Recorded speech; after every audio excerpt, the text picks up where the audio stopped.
So NVIDIA just announced a brand new chip called the RTX Spark, and depending on whether you play on PlayStation, Xbox, or PC, this RTX Spark could change the trajectory as far as how we game as a whole, right? You know, this is the first across the lineup of PC reinvention for 40 years.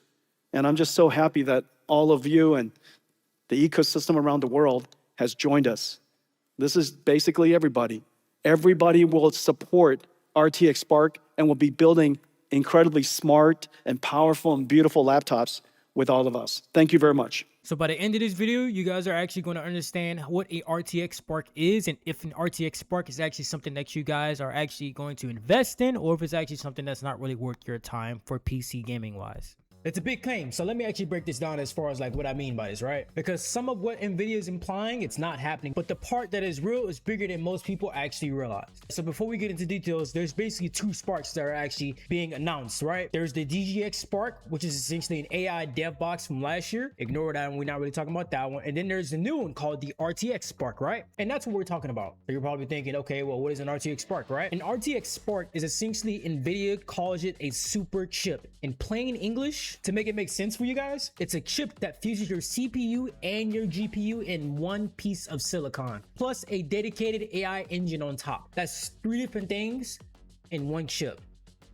I see you, NVIDIA. The flagship version, the N1X, packs 20 CPU cores and a Blackwell GPU with over 6,000 CUDA cores. Same graphics architecture as the RTX 50 series sitting in the gaming PC right now. But here's the part that actually matters, and stay with me because this whole story is basically unified memory, right? In a normal PC, your processor has its own RAM and your graphics card has its own VRAM, right? Data constantly gets shuffled between the two, and that shuffle is called bottleneck. When something is able to produce more or handle more weight, another device, that's called bottleneck, right? When your GPU is able to handle more than your CPU, that's a bottleneck, in other words, right? RTX Spark throws that out. The CPU and GPU share one giant pool of memory up to 128 gigs of it. I'm gonna say that again, 128 gigs of that. So what does this mean for PC gamers, right? If you game on PC, this is the part that's real and shipping this fall. NVIDIA put a full gaming GPU, real CUDA, DLSS 4.5 Reflex G-Sync,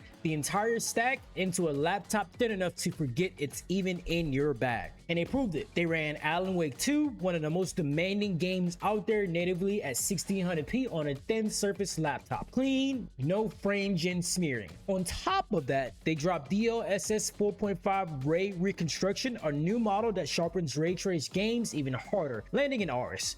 Plus 11 more games adding DLSS 4.5, including Marvel Rivals, Naraka, Blade Point, and Gothic 1 Remake. Here's the question nobody at the keynote answered, and who is this actually for, right? Because the graphics powers on this thing, it's roughly comparable to a laptop RTX 5070. That's a solid mid-range card. It's on a beast, and tech reviewers caught this immediately. One put it bluntly, asking, who is this even for, since the GPU is clearly power limited compared to what you get in a dedicated gaming laptop, right? Now look at the price. These aren't even cheap. The entry N1 models are rumored to start around $2 grand. The flagship N1X, 2,500 and up. Some analysts are throwing out numbers closer to 3,000. So let's do the math on that. You're paying $2,500 for a 5070 class GPU. If gaming was actually the goal, you could buy a dedicated gaming laptop with a stronger card for the same money or less. Look at how NVIDIA describes it. From tool to teammate, personal AI agents. It's not really meant for gaming in a way. It can game. You got a base model as a 5070 RTX, but this thing is used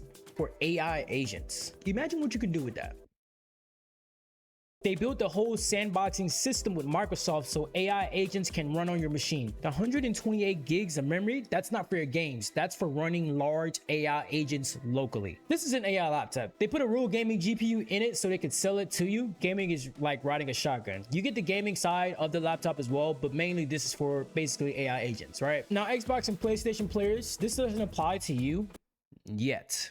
The next gen Xbox and a PlayStation 6 are already confirmed. Both of them are running custom AMD chips, both targeting around 2027. That's locked in. And NVIDIA RTX Spark is not going inside the next PlayStation or Xbox. Anybody telling you otherwise, they're just talking out of their ass and didn't do their homework, honestly. So why am I even bringing this up, right? Here's what's true about it. NVIDIA just proved that design works beautifully in a portable Windows machine. And that should make Sony and Microsoft a little uncomfortable because the line between gaming laptop and console is getting blurry fast. Microsoft's own next Xbox is rumored to basically be a premium hybrid PC. I mean, the walls are coming down at this point, right? This chip doesn't go in your next console, but it's a preview of the next kind of hardware that competes with it. So before anyone decides to look information up on this device, and if you want to order one, I mean, it's not really cheap. I mean, thinking about it, you're running a whole AI local agent with the 5070 GPU in there. I mean, these things are kind of pushing $2,000, $3,000 damn near to cost these things, just because of how much spec, how much hardware is designed into that RTX Spark of a chip, right?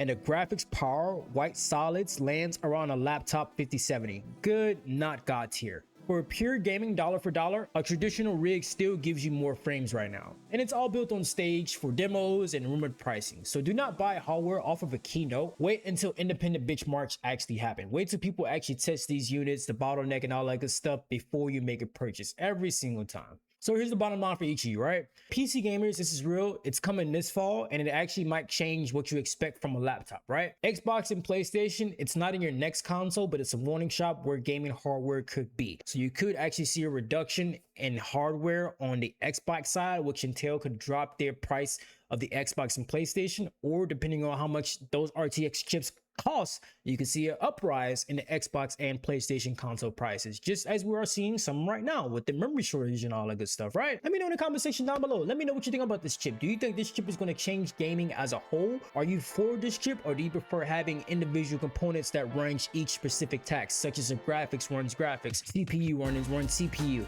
RAM runs RAM, and all that good stuff? Let me know what you guys think down below. And also, I did a video where we talked about Microsoft CEO making some major changes to the Xbox company as a whole.